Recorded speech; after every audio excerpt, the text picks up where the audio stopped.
In the last couple of weeks, Amazon has fallen by almost 20% as we have seen the broader market, especially the Magnificent Seven stocks, draw down. And this is despite the fact that over the last couple of years, we have seen Amazon focus significantly on cost-saving measures. This has helped improve their bottom line immensely. However, even with the improvements that we have seen to Amazon's bottom line over the last couple of years, the question that investors have to ask themselves is the stock undervalued? And that is exactly what we are going to be looking at in this video. So if you enjoy this type of content, make sure to drop a like down below and subscribe for more videos like this one. Before we dive into Amazon, let's take a look at the YouTube portfolio. Amazon is actually a stock that I have never held in any of my portfolios. Right now, the YouTube portfolio specifically is sitting at $60,175.51. And even though we are down significantly from the $66,000 that we hit in February,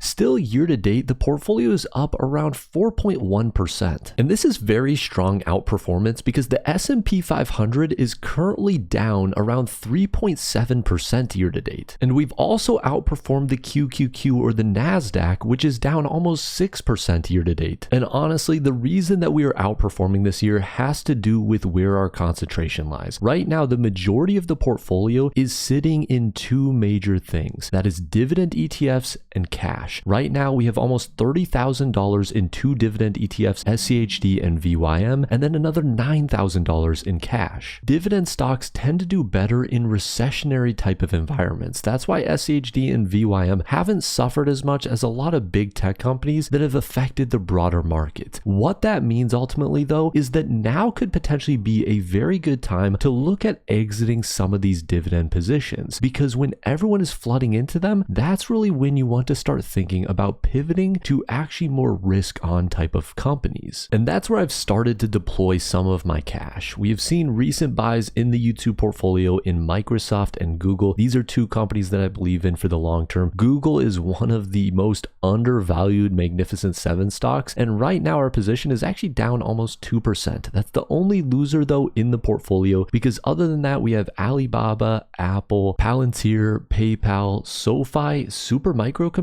and Visa. And you can see across the YouTube portfolio the types of moves that risk on companies can make when the market starts to flip. Palantir alone went up by over 8% in a single trading day. SoFi up by 6%. Supermicro again up by almost 8%. And with that, the plan over the next 6 to 8 months would be as follows. If we continue to see the market dip, sell off some of our dividend companies, capitalize on the gains that we are seeing in that sector of the market, build up our cash position, and start deploying cash into single risk on stocks. And one of the companies that we could look to deploy capital into is Amazon. Amazon, again, in the last couple of weeks has dropped by over 18%. Over the last year now, the stock is only up by 13%. It made a massive move from August of 2024 till the end of the year of around 50% up, resulting in a stock price of over $240 per share. But now the stock price is trading at levels similar to almost a year ago in July of 2024. And this drop is despite the company seeing a massive increase in profitability over the last year. One of the ways they are actually going to continue this trend is by trying to reduce some of their middle managers. And this is something a lot of big tech companies have focused on over the last couple of years, because in 2020 and 2021, a lot of big tech saw massive increases in their headcount. This is especially true for Amazon, because Amazon in 2019 had just under 800,000 employees. However, by the end of 2021, they had 1.6 million employees. And obviously, hiring of employees is a great thing, and it shows a lot of growth for Amazon. However, when you hire this quickly, what that often does is it adds a lot of positions that don't necessarily add the most amount of value. And that is what Andy Jassy, the CEO of Amazon, is talking about. And he made the following statement: you add a lot of people and you end up with a lot of middle managers. And those middle managers, all well intended, want to put their fingerprint on everything. So what Amazon is going to do is they are going to increase the number of individual contributors to each manager by 15% by the end of Q1 of 2025.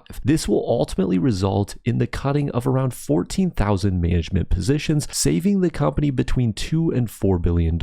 And ultimately, this should have a good impact on Amazon's bottom line. We have seen them beat EPS numbers by anywhere from from 25% to 20% consistently over the last year. However, it could have a negative effect on the broader economy, especially if we see a lot of other large tech companies take a similar approach. And I'm starting to wonder if a little bit of this downward move from Amazon has to do with this different approach that they are taking. Amazon has been a company that has focused significantly on their top line numbers throughout the years. However, in just the last couple of years, we have only seen Amazon's top line growing by high single digits to low double digits. Really, prior to 2021, the company was growing their top line by anywhere from 15% all the way up to 40% year over year. And that was a very consistent trend. However, they have gotten to massive revenue numbers. Their current trailing 12-month revenue is sitting at $637 billion.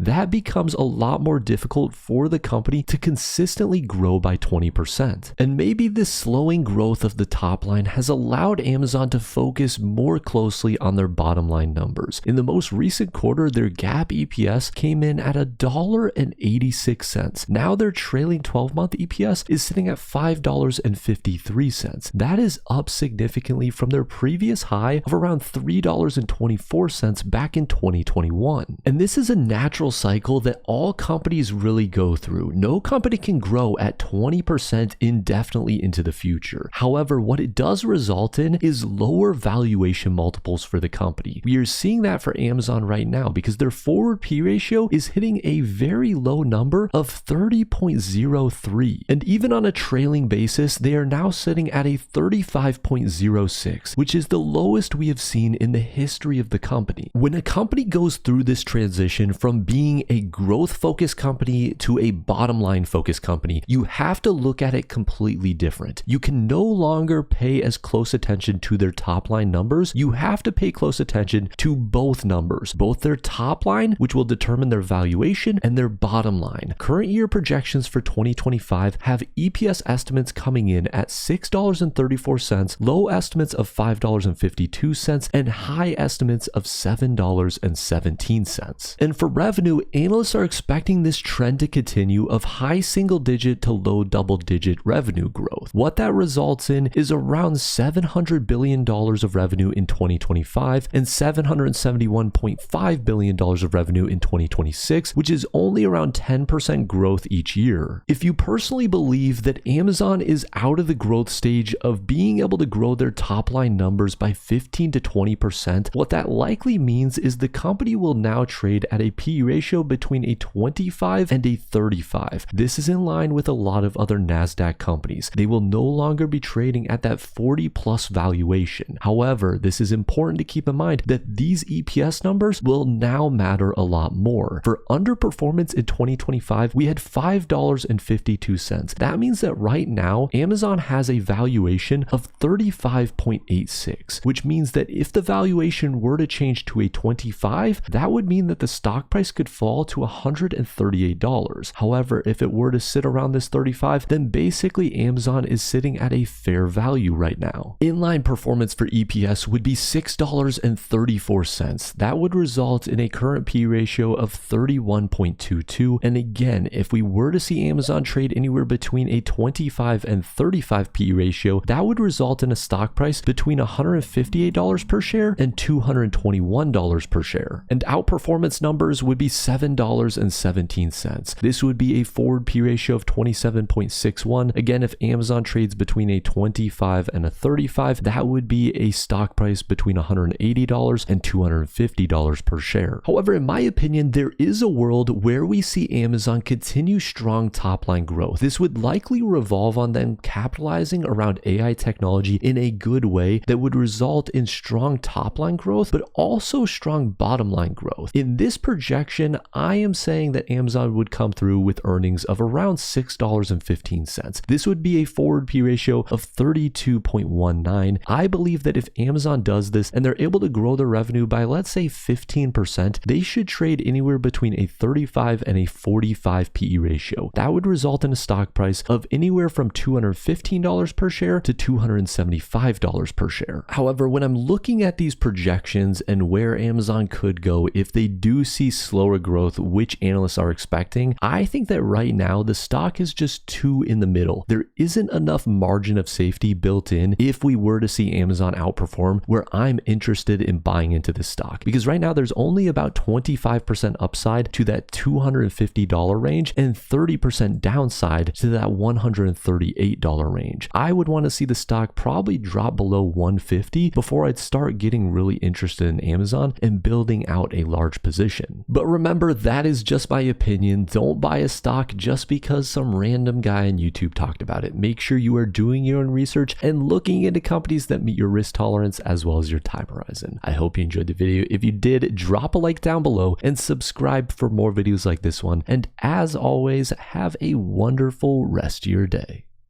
And for the joke of the day, what kind of tree fits in your hand? Check the comments down below for the answer. Thanks for watching.